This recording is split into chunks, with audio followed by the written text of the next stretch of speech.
Thanks for coming back. Happy New Year. This is our first classroom back. So I won't do a long recap. Did anyone come to the last couple? So probably the last main one that we did on Canaan, and we looked at Baal and Owl and the spiritual practice in Canaan. Cool. So today we're basically carrying on in our journey, which is a sort of a roughly chronological background journey to Scripture. And today what we're doing is we're going to start I don't know how many weeks it's going to take, but a multi-week journey where we're going to be looking at what I'm calling monarchy to kingdom. So this is from the end of the monarchy, so David and Solomon and then all the kings. Basically, that starts to go downhill, as we've all read, and it starts to get really bad, and then eventually Assyria comes in, and they take away the 10 tribes or 11 tribes and take away Israel, and then Judah's left, last man standing, and then eventually they get crushed by the Babylonians. Jerusalem gets destroyed, and they all go into exile. And so you've got the exile years, sort of the hopeless years, but then there's new hope, and there's all these amazing prophets, and there's so much that happens in that time, which is really critical.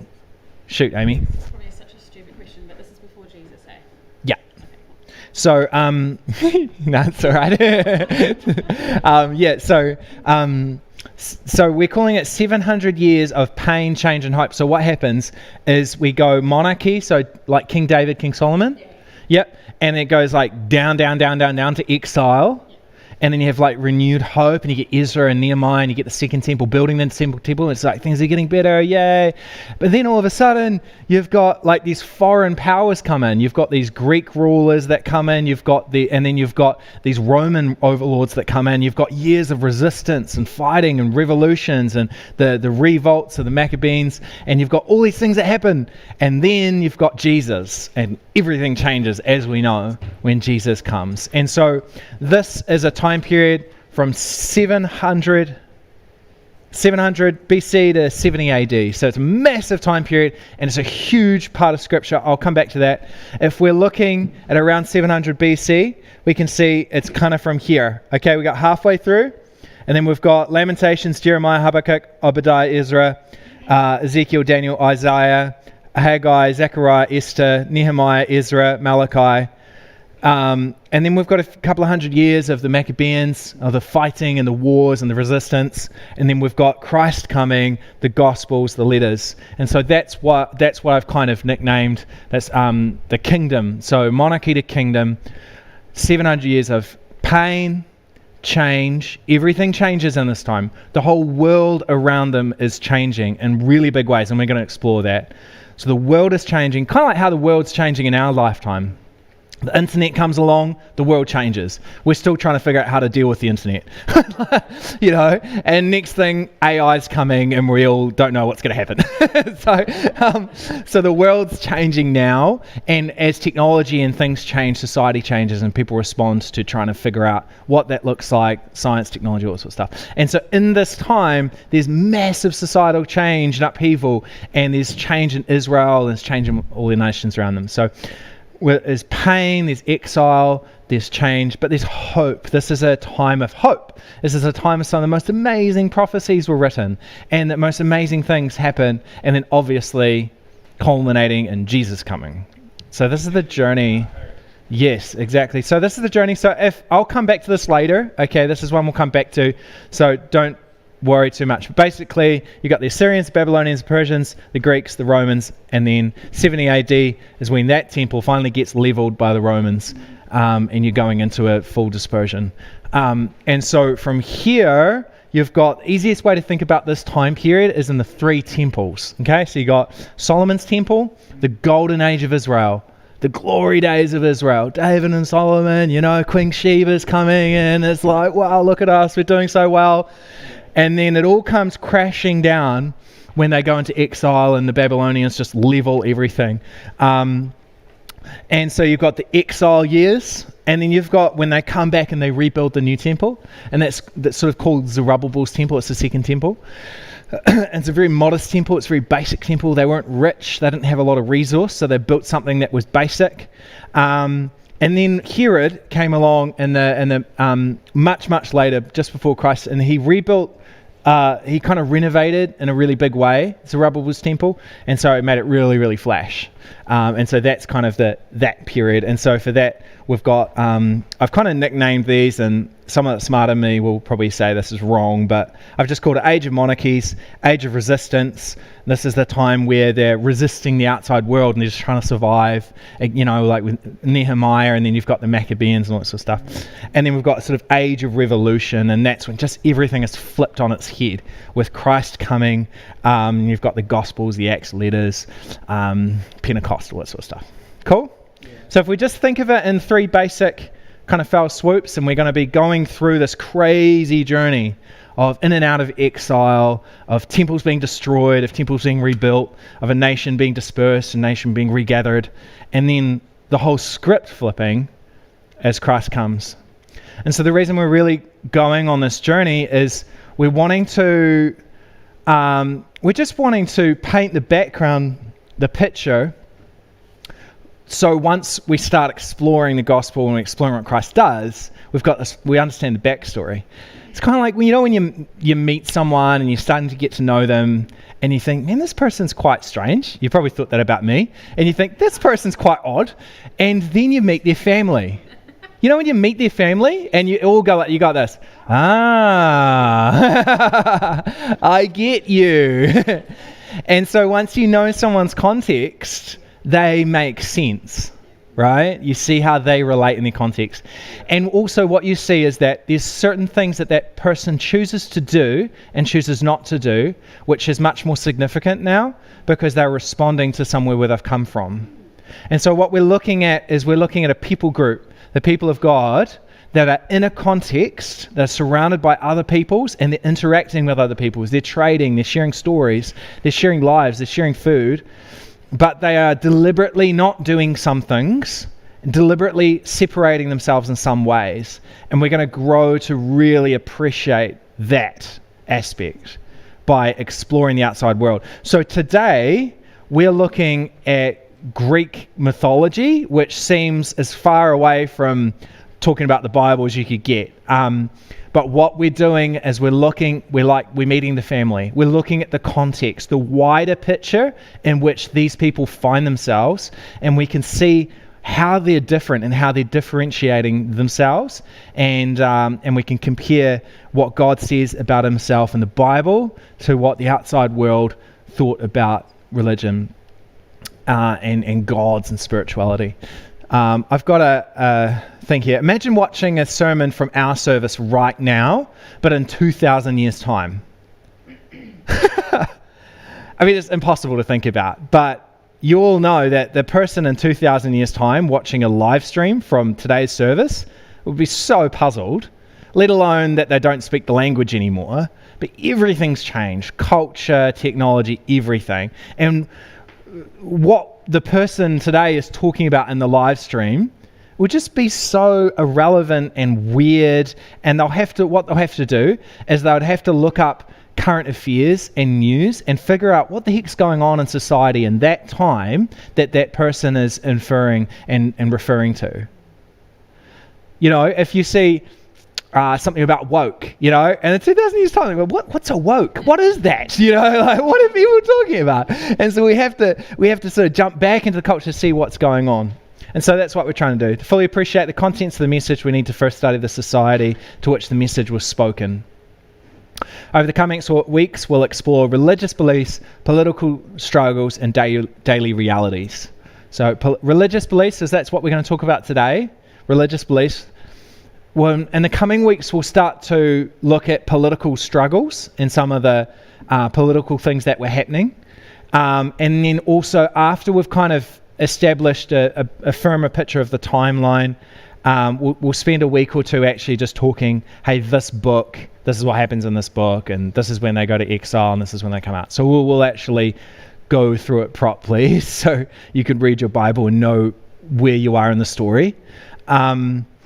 And after that, just before, as we come into looking at the Gospels, we'll start to explore just some of the daily realities and the rhythms of life, like the agricultural lifestyle, the way they worked with their hands, the sheaving the grains and the separating things and all those rituals and things that they do. And so we can get a better appreciation for some of the things that Jesus was talking about. Sound good? So we're going to start with Hesiod. So what we're going to do is we're going to jump back right to the start. If we look back at this one, Hesiod was writing around 700 BC. So way back here, around the time of Isaiah, prophet Isaiah. And so we're going quite far back. It's not until a couple of hundred years later that in the time where the Greeks and Alexander the Great spreads out, and we start to have Alexander's kingdom falls down, but other people take over, and that's when we really see that the Hellenization of Jerusalem happen, and the kind of struggle happen there. But so way back here, we're looking at where the stories start for the Greeks and their own mythology starts to develop. One thing that's worth considering, we're going to talk about their spirituality, but their own culture and world changes over this time period. Later on, we start to see the great philosophers show up, and Plato and Socrates, and a lot of these guys ended up mocking the mythology. So their society actually became more openly secular. And so what the Greeks believed changed. Remember when we were talking about Egypt, and we talked about Egypt mythology, but Egyptian mythology changed over time. It's the same thing. And it was regionalized as well. Yeah, exactly. Yeah, and that you'll find that today as well. Yeah. So what happens is we're starting here with Hesiod, and it's a much more, you could say, pagan society. You'll see what I mean. It's a bit more pagan. Later on, it becomes more secular, as it's more openly mocked the gods, the religious stuff, and people get more into philosophy and stuff.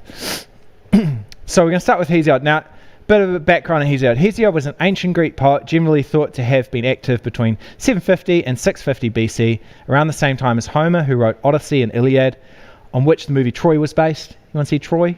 Yeah, cool. This was around the same time as Israel was being destroyed by Assyria. The prophet Isaiah was active, and the book of 2 Kings was being those kind of activities. So that's kind of your time period in biblical history. Hesiod wrote 3 works: Theogony, Works and Days, and the Shield of Hercules. Hesiod claimed to have interactions and inspiration from muses, that are type of like spirits that worshipped around the throne of Kronos. These may be interpreted as spirits that occasionally interact with humans. So right from the start, we've got someone who's very creative, he's very poetic, but he's claiming to have a spiritual inspiration, some sort of spirit guide or something that's happening to him.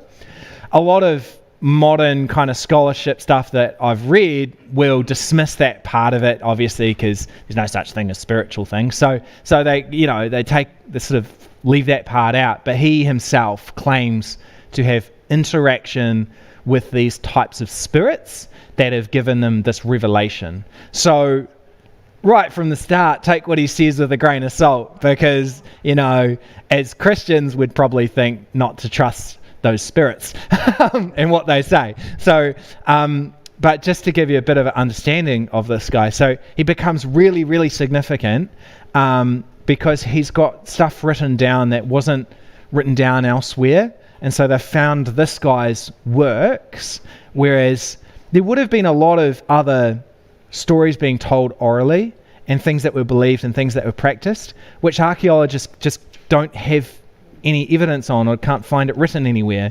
So it's lost in history, but they found this guy's stuff. So most of what they talk about as Greek mythology comes from two pieces of his writings and then fragments here and there of other writings. You just have to remember that when you're looking so far back into the past, we're really like, it's a classic thing of digging up old sites and finding inscriptions and then kind of really extrapolating out of that, because otherwise it's like we don't really have much. So It's just fragments we really go. just fragments, yeah. So just keep that in mind when we're looking at Babylonian stuff, we're looking at Egyptian stuff, we're looking at Greek stuff. It's all ancient. It's all digging it up and reading inscriptions and clay and rocks and stuff. So Hesiod, inspired by Muses. Okay, so here's a summary from a general breakdown from Hesiod's Theogony, which most people see as like, this is Greek creation story, okay, apparently, from what we know. Now, cast your mind back to when we looked at ancient Mesopotamia, Babylon, Sumer. Cast your mind back to that creation story. Cast your mind back to the Egyptian creation stories, and then consider this one.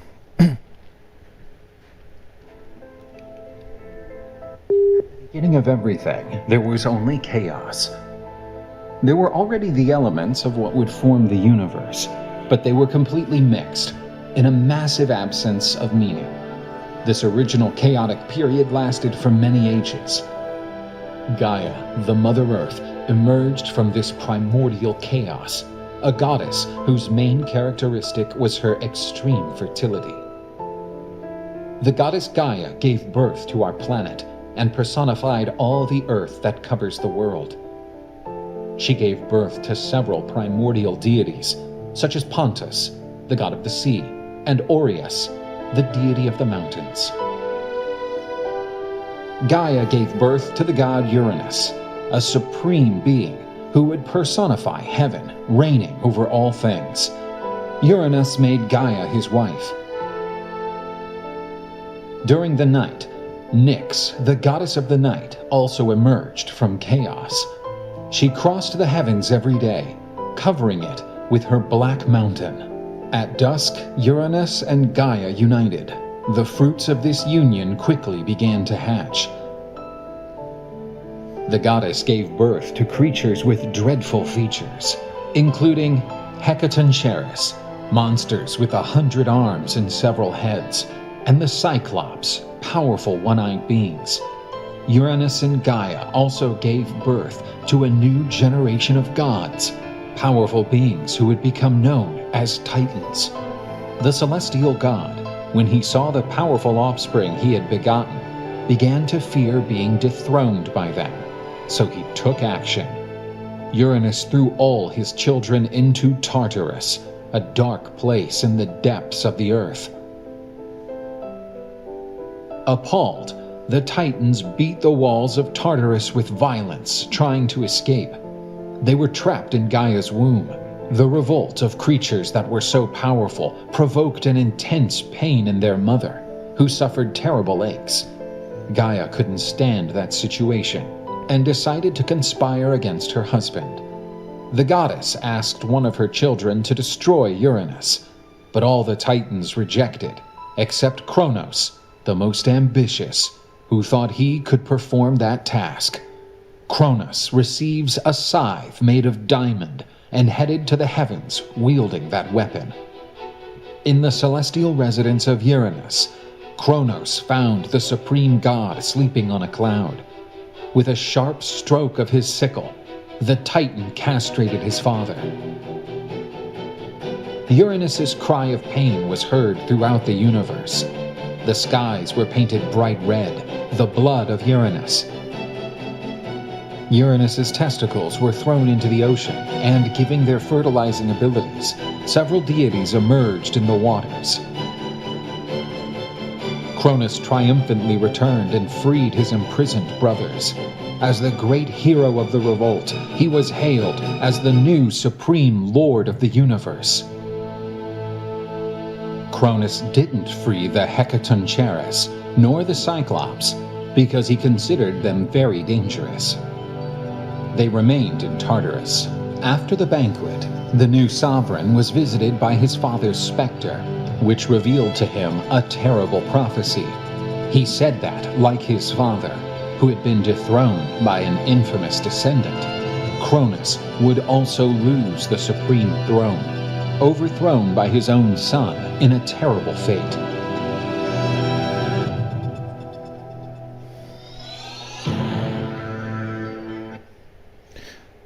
Oh. So, does any of that sound familiar? Yeah, real familiar, right? Familiar concepts, familiar ideas. We'll get to, later on, obviously reading Genesis 1 and comparing and looking at what we believe. But let's just keep dissecting it a bit more. So, you've got that theme of like primordial deities. So, what's helpful when you're listening to that is try and forget the names, the Greek names of those deities, and just try and translate them in your head. So, Gaia means earth, so it's like earth spirit was upset that sky did this, and Kronos is like the power of time, and he was like this inevitable force coming to. So there's messages behind it that are deeper than what people usually sort of talk about when they talk about mythology. We sort of just like, oh yeah, that guy's got a big sword, but it's deeper than that. It's like what that deity symbolizes. It's somebody looking at the world and imagining, okay, there was chaos, and then there was sky, and then there was earth, and then this happened, and then that happened. So it's a way of kind of personifying the story. So what we have is what they call primordial deities, and that was what that part of the video was about. Obviously, if you like go down the line and listen to all the myths, we'd be here all night. So there's a lot, and they evolved over time, just like they did in Egypt with like thousands of gods. So we got earth, sky, we've got desire, we've got darkness, you've got these powers that they talk about. Well, that one was there at the beginning because that's like this power that goes through everything. So they kind of add it to the story. Then what we've got is these localized, I'm calling localized ruling gods. So they call this, if you look at Greek mythology, they call this the Olympians. 12 Olympian gods. Interesting that there's 12. We can go off that rabbit hole later on. It's interesting. But there is similarities with that and the Divine Council stuff if you watch the one at the end of the year last year with the Diving Council. Looks like it auto-corrected me there. But council of people that like diving. But yeah, so the Divine Council, there's this idea that at the top of Mount Olympus, which is their big mountain, in the thunder is the thunder god, which is the same as Baal. So if we're in Canaan, over the Mediterranean, on the other side of the Mediterranean, they've got a local god where they call Baal, and him and Al live at the top of the big mountain, and they live in the clouds, and Baal's the storm rider. All over in Greece, they've got a storm god at the top of a mountain as well, and their storm god they call Zeus, and he's got the lightning bolts and the storm and stuff. And what's interesting in Canaanite theology, they thought that kind of Eden, their version of Eden, was at the top of the mountain, and there was lots of things happening at the top of the mountain and his kind of abode. In the Greeks' idea, it wasn't so much an Eden place, but maybe more of Zeus and his other mates that were these ruling deities. Whether that was always the case or whether that evolved over time, we don't know. We're picking up fragments. So that may not have always been the thought, but somewhere along the way that became 12. Whether it's because they had like 12 cities and every city wanted their own deity to be recognized, we don't know. But they basically settled on 12 as the number. These are localized ruling gods, and you see this all throughout the ancient world, where a city has their god and the temple to their god that protects their city. And they do those kind of offerings to their local god. Then we've got monsters and heroes, and the Hecaton cherubs and the Cyclops and stuff. So basically, like, these terrible monsters. If you remember the Babylonian stuff, we had like the undersea creatures. Well, these guys have them as well. There's the undersea creatures, there's the sea monsters, there's the monsters that live in the mountains, there's all the different monsters around. That's common. There's heroes. Now, there is reference to heroes in Genesis 6, the heroes of old, the Nephilim, the heroes of renown. So there's reference that once upon a time there was heroes. And the idea of these heroes in Greek mythology is quite similar. It's that a woman had a sexual relation with a divine spirit and gave birth to a demigod, half man, half god. And that person had supernatural strength and supernatural abilities, and there was stories written about that person. And so this is a common thing in Greek mythology. There's a few. You might have heard of Hercules. He's probably the main one. But this is a thing that ancients knew about, and they had it, if you remember, in Mesopotamia and Babylon. They had Enkidu and the guy that went on their big adventure. The name goes past, but it's just there. You remember the big adventure they went on, and they had special powers. That was really common. And so heroes were a thing. There's a memory that, or what you'd probably more accurately say, is a story that was passed down. There's a common memory, and the people was living in an area, and it's probable that there were oral traditions and stories being passed down. So these guys have put their own language to it, and they've evolved it in their way. Earlier on with the Babylonians, they had their language. And then they're sort of like the Cyclops and the different things as well.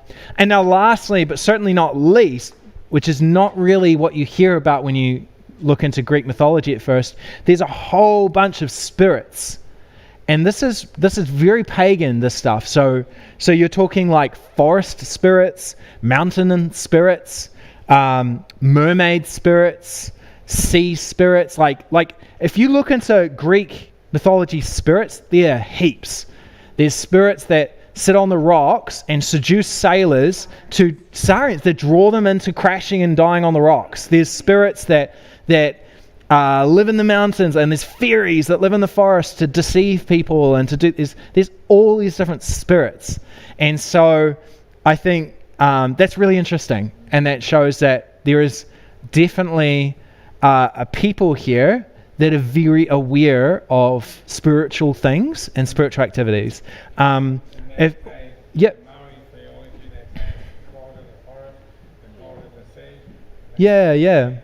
And so the other thing is from bits that I've read from old texts. Generally, it's a negative thing. So generally, it's be careful with that spirit because it will deceive you. Sometimes it will tell you the right thing. Sometimes it will tell you the wrong thing. So it's not that they're thinking all the stuff is good. But they're very aware that it's real. So if we just cast our mind into this world of around the Mediterranean, and just think, okay, this is a time where all of these places, these little cities and settlements all along here, they all trade and interact with each other. And so even though when you look into, what do Greeks believe, the stories you can imagine, the stories are all getting passed around. If you live in a port city, you imagine all the stories you'd hear.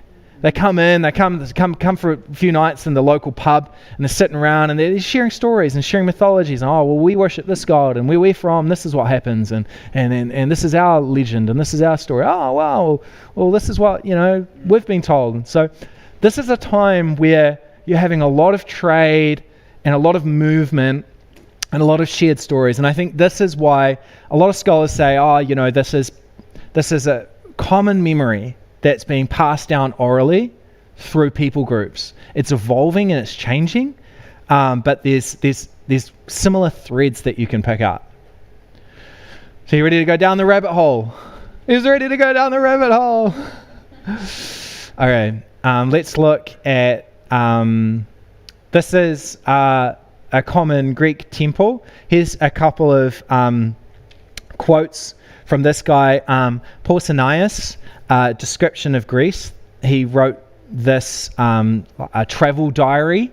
He's like an ancient travel vlogger. Like, so it's amazing to read some of this guy's stuff. He wrote it, I think it was like 100 years after Christ, and so it's ancient travel diary. It's super cool. But just a couple little quotes here to just help you picture the world. He said, there is also a building in Athens called the Theon.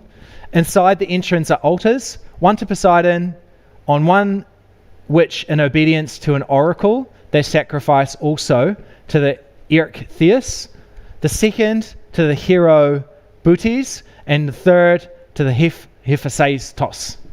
Okay, so he goes into a temple, he visits a local temple, and this is what he sees.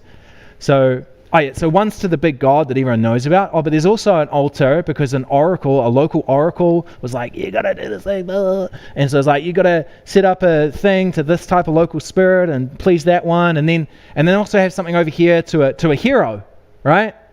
To this old legend guy that was like half spirit, half man, had super strength. And we always talk about him because he's our local hero, and he like killed the dragon up the road and threw the boulder off the mountain, and he's the man. And then the third to this other thing that we don't know what it is, right? So this is the world that you're in. You walk to the next town, you visit the shrine, and you learn about this deity that you've never heard of, this practice that's brand new, and it's very spiritual and it's very real. It's not as organized and narrow as what we might imagine. Second quote, the island of Caloria off the coast of Troy, Xenos, Argolis, they say, was sacred to Apollon of old, at the time when Delphi was sacred to Poseidon. Legend adds that the two gods exchanged the two places. They still say this, and they quote an oracle. Delos and Caloria alike thou lovest to dwell in. Pytho too, the holy, which is a snake spirit. We'll get back to that. That's interesting. And Tainaron, swept by the high winds. At any rate, I love that. At any rate, it's such like a classic like... Anyways, at any rate, there's a holy sanctuary of Poseidon here. It is served by a maiden priestess until she reaches an age fit for marriage. So, I went around the corner, I found this other place, here's what's going on there. That's the world we're in. What does holy mean? Set apart. I don't know if it means that in this translation, but where was it holy? The holy. Oh, yeah. It looks like they're referring to Poseidon as being holy. No, Pytho. I think Pytho. Yeah, we'll get to that. It's weird. Yeah.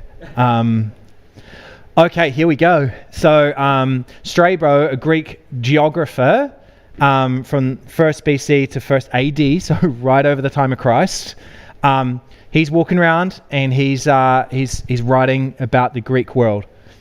The poets who came after Homer, keep dinning into our ears similar stories, myths set in Iberia. 1. The expedition of Heracles in quest of the kind of Geryon, and likewise the expedition which he made in quest of the golden apples of the Hesperides. What do you think this is, guys? Garden of Eden. That's Garden of Eden. Yeah, so this is a painting of Garden of Eden. And what do you think this is? Yeah. This is a Greek pottery of a tree with a sort of serpent thing wrapped around it. And they had these different stories, and they're all different. So if you jump on like an encyclopedia, what it does is it gets all these different stories and it kind of combines them into this one generalized story. But if you then look at all the source texts, they're all kind of different. So you just kind of have to realize that they're all different stories, okay?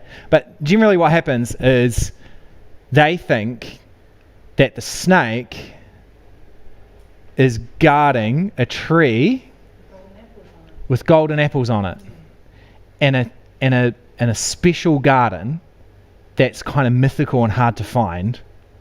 And there's something about these apples which is like really amazing. That like if you can find the golden apple.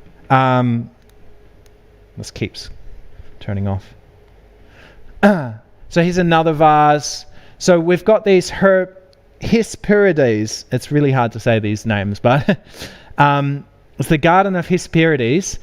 It's a lot of people think it's a similar idea to the Garden of Eden. So it's this far away place, sanctuary place, where there's this tree with golden apples. Apparently it's always like a sunset in this garden. It's just a wonderful place. It's always a sunset. And then there's a special tree and it's guarded by a snake. And the snake's kind of like a dragon. In some stories there's a dragon, some stories there's a snake. And there's different reasons, there's different things that the apples give you. But in any case, there's a mythical garden with special fruit and a guardian serpent. The Hesperides were entrusted, so that's these three kind of woman spirits. So they're in the garden, and they're entrusted with the care of the tree and the golden apple, so they care for the garden. There's people in the garden that are like told to care for the garden. And the golden apples that had been presented to the goddess Hera by Gaia, the earth had presented these apples on her wedding day. I'm pretty sure Hera married Zeus, but I'm probably wrong. They were assisted by a great dragon serpent. So Hercules, that hero, the Nephilim hero, he comes along and he slays the serpent and he steals the fruit. It's one of his escapades. He steals the fruit, and he runs away. That's one of the stories. And later on, Athena, the goddess of Athens, she returns the fruit to the garden. Interesting, eh? So there's a garden and there's sort of golden apples and a snake. Golden apples comes through in quite a few things. There's a mythical story, often told on national radio, where this very fast-running Greek young lady promises to marry those that can outsprint her, I think. And golden apples are thrown down to delay her, because her hero turns up but he's actually been injured in the leg in war, and he can no longer beat her. So she throws him a golden apple so he can overtake her. Yeah. Wow, so it gives her supernatural strength. Yeah. That's interesting. Yeah. Okay, so let's talk about that serpent a bit more.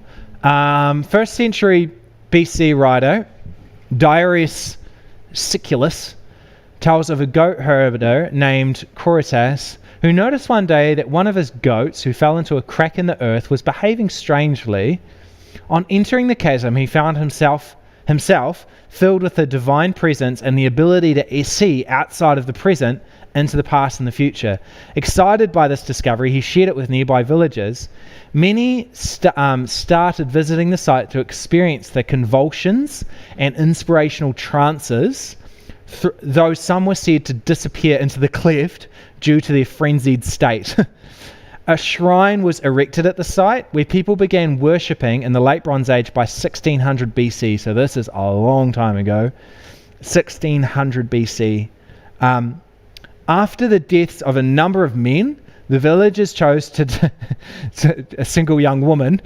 Sorry, ladies. It's like, yeah. The villagers chose a single young woman as the liaison for the divine inspirations. Eventually, she came to speak on behalf of the gods, apparently. The oracle was named the Pythoness.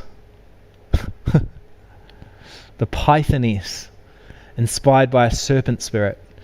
And this is the famous Oracle of Delphi, which you may have heard of. Delphi it became the most significant oracle in the Greek, I don't know if you call it an empire, Greek place, in the world.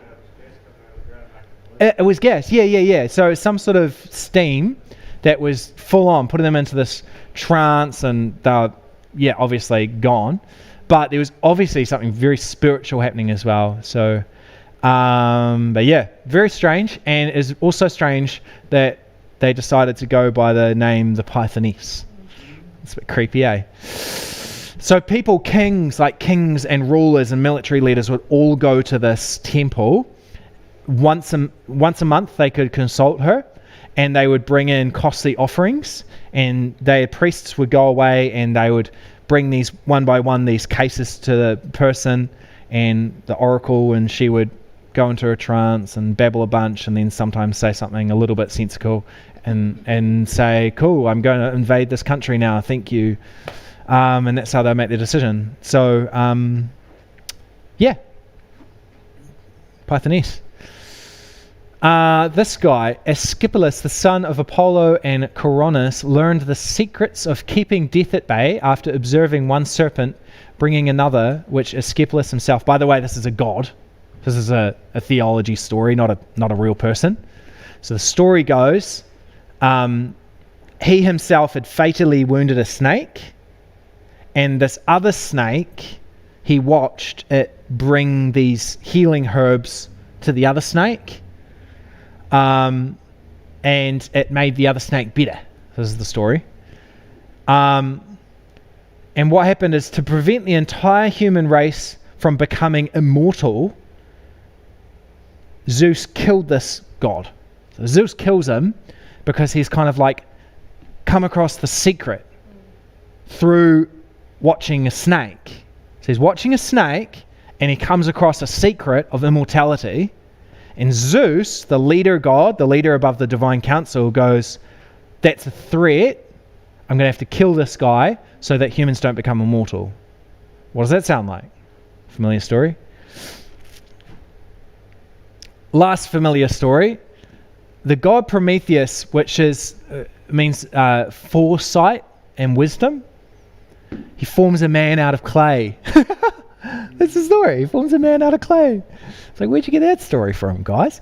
So the god Athenas, god of Athens, the great city of Greeks, breathes life into the clay man. It's interesting, eh? Where does that one date from? I think that's Hesiod. I think that's Hesiod. Yeah. From Theogony. Yeah, I think. So the muses, spirits told him. Yeah. Yeah. So, devil speaks in half-truths, right? So here, what do you think this is? What's coming up? We're talking about shared memory and shared oral traditions of an area that there's common trade between Jews, between Gentiles, between Greeks, between Mesopotamians, between Babylonians. They're all trading, they're all moving in and out with their caravans, going to Egypt. They're sharing stories on the road. The Great Flood, here it comes. The flood is in every single culture. Here's the Great Flood. So, their version of it goes like this. Deucalion was the son of Prometheus. So, there's two gods. There's original gods, and they created a human each. And so these humans were better than others, or more pure, I suppose, in their view.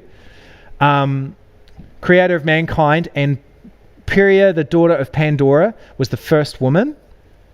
The couple lived in the time of the bronze race of mankind, which we'll get to soon. A third warlike generation born after the virtuous silver and gold races. We'll explain that in a minute. Zeus was angered by their impiety and destroyed that generation. He destroyed them with a great deluge, a great flood. Only those two people survived the apocalypse, having been warned of the impending calamity by the gods. The god comes and warns them. Mounting a chest, the couple find refuge on the dry peaks of Mount Parnassus.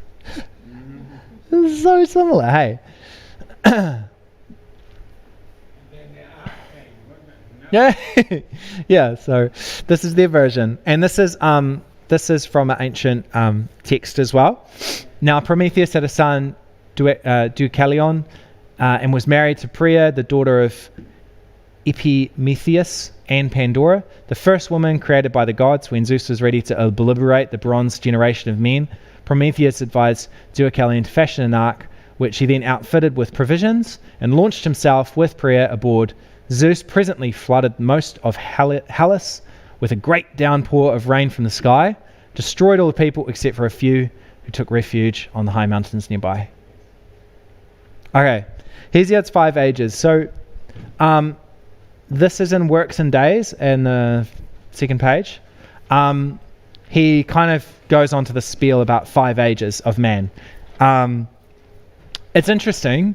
And I think the point here is it's interesting because it's drawing on a shared memory, right? There seems to be oral traditions that everybody is passing down. So we've got 5 ages according to Hesiod. You've got a golden age where men live with gods in purity. It was no hard work. It's Eden-like. I might pull it out. It's just here on the second page. First of all, the deathless gods who dwell on Olympus made a golden race of mortal men who lived into the time of Kronos when he was reigning in heaven, and they lived like gods without sorrow of heart, remote and free from toil and grief. Miserable age rested not on them, but legs and arms never failing. They made merry with feasting beyond the reach of all evils. When they died, it was as if they were overcome with sleep, and they had all good things, for the fruitful earth unforced bare them with fruit abundantly without stint. They dwelt in ease and peace upon their lands with many good things, rich in flocks and loved by the blessed gods. But after the earth had covered this generation, they are called pure spirits, dwelling on the earth, and they are kindly, delivering from harm the guardians of mortal men, for they roam everywhere on the earth, clothed in mist, and keep watch on judgments and cruel deeds, givers of wealth for this royal right which they received. So apparently that's their version of this interesting idea that was this really good time, this golden age. And then there was a silver age, which is humans that didn't honor gods and they lived in foolishness. There was a brazen age, according to Hesiod, which is they were violent and strong and they killed themselves out. It was one of these ages which the flood wiped out.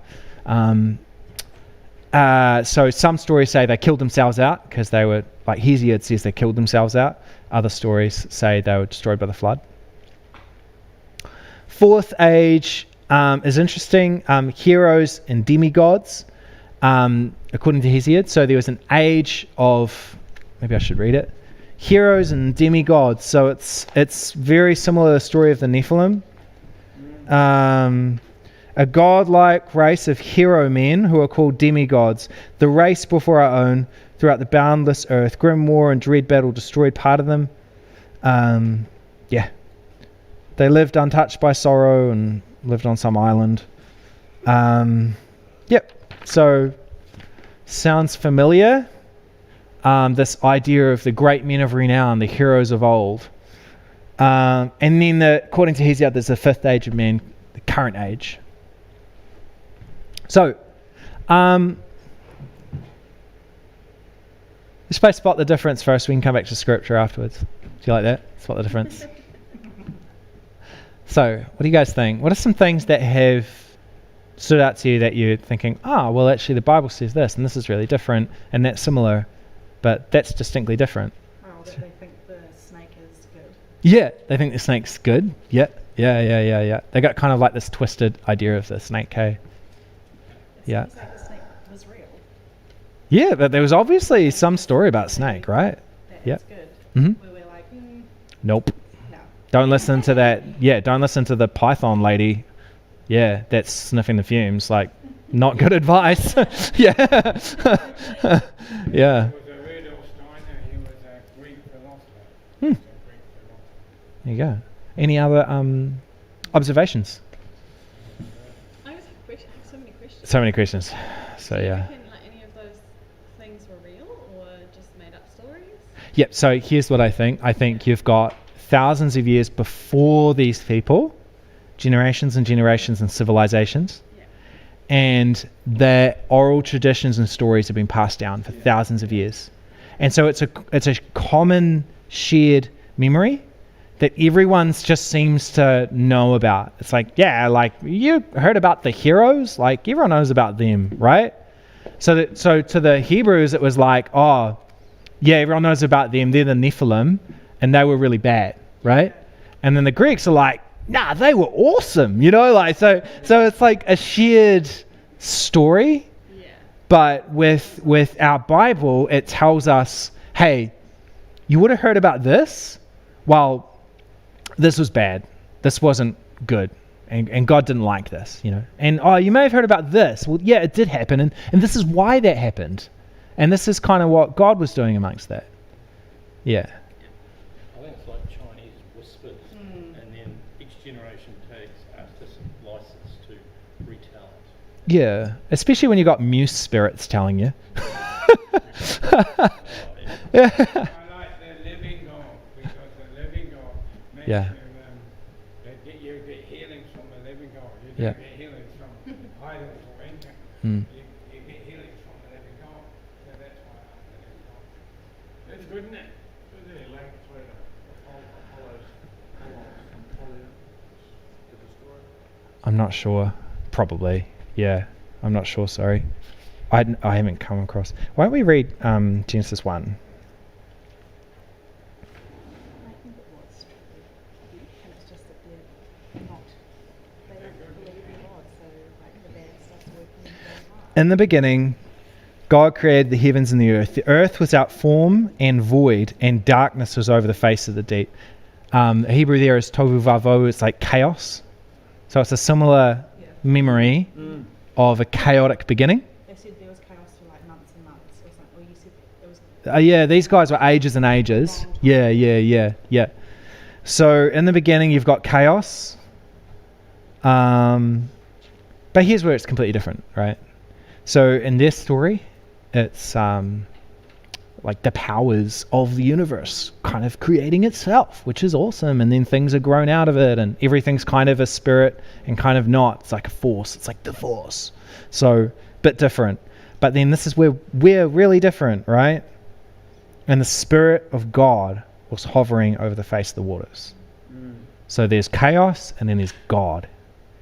And then this is really interesting. And God said, let there be light. And there was light. God saw that the light was good. He separated light from darkness. God called night and day, and darkness he called night. There was evening, there was morning, the first day. It's really poetic. It's definitely like a poem. It's beautiful. And God said, let there be an expanse in the midst of the waters, and let it separate the waters from the waters. And God made the expanse, separated the waters that were under the expanse from the waters that were above the expanse. And it was so. God called the expanse heaven, and there was evening, and there was morning, the second day. Genesis 1 is a poem that is telling you, you may have heard all these other stories because you would have grown up with them, and you know people, and you talk, right? You've heard the other creation stories. Well, let me tell you what God was doing and how God created, right? So there's similarities. There's a common memory. Once upon a time, there was chaos. Just like what we do. We do this. We all go to school and we go to science class. And we take what we learn in science class, and then we get our theology and we kind of layer it over the top. We all do that. This is what they're doing. They've got their science class, they've got their world that they're in, and then they take their theology and their revelation about, well, actually, our God is spirit, and he hovers above, he's sovereign, and our God speaks, and our God has creative voice, and when he speaks, things change. When he speaks, the earth trembles, it responds. And so they get their theology and they layer it over the top of the story, and they say, oh, here's what happened. God spoke. That's how he created. That's the beauty of the story. It's poetic, it's common memory, but it's understanding that God, no, this is how he created it. Didn't create itself. No, God spoke it into being. God spoke this, God spoke that. There's so many things in Genesis 1 that you can pull out of it when you look at it this way, because you think, okay, well, also God said that it was good. Well, there's a reason that the writer put that there. You know, you didn't have to say that part. You didn't have to tell us that God said it was good. It's important that God said it was good. Why did God say it was good? There's so much richness when we see it like this. Why did God say it was good? That's something that I just kept thinking. I was in that part there, Mm. he's telling you the light is good because maybe it wasn't going It's to be based good, on love. or it It's might based not be on good. love. Oh, love. Love. That's my view. Mm. I find Yeah. We Genesis created something chapter based on 1, love. God Hmm. made it because God made it for himself. Because it's like he's saying that he survived with his letter. It's loving Father. Because it's a declaration of God. It was good. Mm. And maybe in their world, Mm. they had a concept that creation wasn't good, Mm. Mm. that it wasn't a good place, Mm. that it was chaos, that it was death, it was just a whole bunch of kings killing each other, there's a whole bunch of gods killing each other, there's a whole bunch of war and rape and sex and this and that, and it was all just chaos and bad and evil. And these guys come along and they say, no, it's not like that. God hovered above the chaos, he spoke order, and he said it's good. You know what? I'll tell you something. We made that. We made the chaos. We did, yeah. So another little rabbit hole. How are we doing for time? Oh, cool. We can go down another rabbit hole. Let's talk about the Nephilim. This is such an interesting theme that comes up. If you watched Heavenly Realm, you'll be aware of sort of modern scholarship and where Dr. Michael Heiser is pushing, which is very interesting. The heroes of old thing, and the divine council. So we last year I sent out an email with that link for that movie. It was like 1 hour and 20 minutes called Heavenly Realm. He's actually got a book that goes way more thorough, which I don't have here, but his book is a lot more thorough. Heavenly Realm, yeah. He talks a lot about the ancient view of the council, the divine council. There's quite a number of scriptures referring to a divine council, and it comes up quite a lot in early parts of the Bible, in Job and Genesis and some of the early parts in Deuteronomy. Sort of phases out after a while. Yeah. The other takeaway for me from before was that I'm not so keen on fairies and mermaids anymore. Oh, My daughter. totally. Yeah, same. Yeah. Because I feel like Yeah. people are like, oh, don't get too intense about it, but it's like when you actually look at where they come from, it actually is quite bad. Yeah, honestly, look up fairies on Wikipedia and just go through all of the ancient stories of fairies and interactions people through that thousands of years have had with fairies. And they're like most continents, most cultures have a version of that. It's like you go to the forest and then there's the spirit thing and interacting with it and it does some trickery and it does something. It's always negative. And it's like, oh, that's... Grimm's fairy tales kind of carried it into this Uh, generation. Now that's faded a bit, but a Yeah. lot of weird things are coming out of Yeah. the Japanese and elsewhere, aren't they? Totally. I was gonna say, 'cause Ninjas. I've never looked into it. Yeah. Because I've got to say, I like There's fairies and an mermaids. evolution theory. But when you, like, I've never even looked into it, and I know that they're naughty. Like, you know that they do naughty things, or like, that's something that is in But fairy why tales. are they Mm. angled towards children? Do you I know, it's messed up. It's so gross. Yeah, In the bad. Is that Satan's way of dressing it up? I think so. Yeah. Fun? Totally. Yeah, absolutely. I don't like fairies, mermaids, any of that stuff. It's like, yeah. I'm It's gonna not. go home and throw away so many I know. We're like the book burning church. Hey, we're like, throw it on the fire. When I was practicing witchcraft, I actually got to a point where fairies revealed themselves to me, and I would be communicating with them. And I had them all, like when Michigan met me, I had statues everywhere, all through my house, and it just freaks me out that I encourage the girls to like communicate with them too. Mm.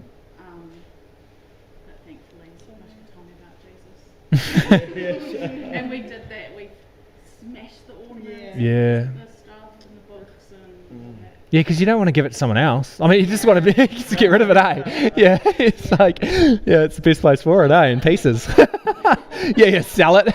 I need to get money for this. Some of the witchcraft came from witchy boys, because witchy boys are kind of... All that stuff. Yeah. It's all real. But But if you Yeah. look back into the history of God's people, there were various times where a village burnt books, and they described how high the heat was. It was massive. So this is not new to us. You know, this has been going on way back. Sorry. Acts is a book. Oh. Acts. X. Oh yeah. There's a book burning in Acts after they preached the gospel. They all brought their pagan teachings and burnt them all. Wow. Yeah, mermaids. I did that with mermaids once because I was like, I feel funny about the mermaid thing. So I was like, let's do a let's research mermaids, and there was so many disturbing things. Like when you go like clicking, and you're just like, what the heck? It's like Japanese mermaid stories and China, every culture, and they're all like super dark and creepy. The lust as well. Yeah, real creepy, and you're like, ugh, like, yeah. How do we do it without our kids like getting upset? I don't know. Buy it, replace stuff. We would chuck something in the fire and then give them money and go buy something else. Oh, that's a good idea. Like, just got Yeah. lots of mermaid toys. 'Cause Yeah, like, upgrade. presents and stuff, we've had to Get the point right get rid by of. their birthday presents off them. Just cut the fin in half and make it legs. Where did we find Jesus dolls? Jesus dolls. Walk into your house, all the dolls are just Jesus. Yeah, it's almost like, oh my goodness. Oh no. Super Christian. Yeah. 31 doll. Gosh. Proverbs 31 doll. Apron and like a broom. Broom. Oh. She's like sex in her eyes for being so tired. We need to make these dolls. We need to sell them to everybody. There's this idea. Nephilim we're looking at, aren't we? Okay, yeah, so now when men began to multiply on the face of the earth and daughters were born to them, the sons of God saw that the daughters of men were beautiful, so they took wives whomever they choose. So the Lord said, my spirit will not contend with man forever, for he is mortal. Oops. His days shall be 120 years. The Nephilim were on the earth in those days, and afterward as well, when the sons of God had relations with daughters of men. And they bore them children because they became the mighty men of old, men of renown. The Lord saw that the wickedness of man was great upon the earth, and every inclination and thoughts of his heart was altogether evil at that time. And the Lord regretted that he had made man on earth, and was grieved in his heart. So the Lord said, I'll blot out man, whom I've created, the face of the earth. Every man and beast crawling, creature, bird of the air, from a grief that I've made them. And it goes on to talk about the flood. What are giants? What were they? So, who became the mighty men of old, the men of renown. So it's like, it's kind of obvious that they're referring to something which is well known. So it's like, the men of renown. Like, about them. Do you know what I mean? Because this is the audience that it's written to. It's like, yeah, I know we know, like there's a statue of one of the guys over there. Like we know his story, and we've heard about the one down the road, the other men of renown. Yeah. So there's this common memory that they're referring to and that they're drawing from. Genesis is oral tradition. Most of Genesis oral stories being passed down and then compiled at a later date. So they're referring to things that have been orally passed down through the Israelite elders. So wait, what are the? But what are Moses the is stories? writing this, we think, isn't he? So he's a mighty man of God, and definitely heard from God. Yeah, that's what we think, yeah. Yeah.